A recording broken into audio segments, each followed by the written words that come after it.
Right now, on defense, it's kind of how we're going to have to play a certain way, I believe.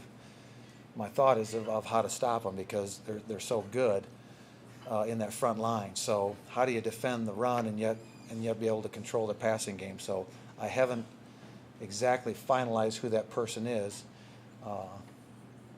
in depth. I mean, there's going to be a depth chart that's sent out and who those are, but I will still mix and match to a point depending on down distance and some things like that.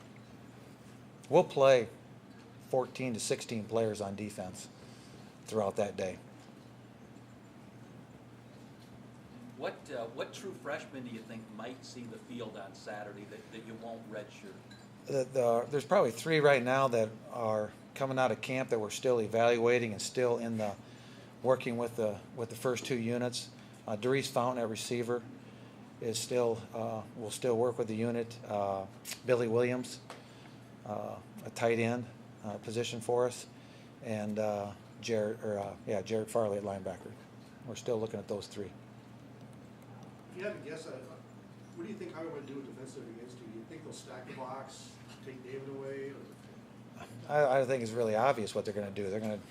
They'll play the same defense that they played Northwestern and Ohio State and Michigan State. They're going to play the same defense. They're playing the same defense they played against us 3 years ago. I mean, they're just solid at what they do, and that's what makes them good. That's why they're consistently win over all the years. It's a consistent plan.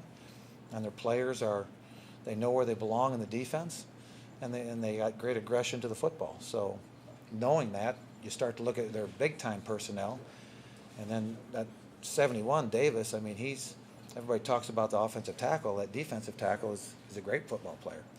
So, we're going to have to find a way to try to move that line of scrimmage, and ultimately when you start to do that, things open up. But until you do, not much else works. So, he is a big part of them. Those 4 D linemen, I mean, those are 4 big defensive linemen, that you're going to have to try to move throughout the day.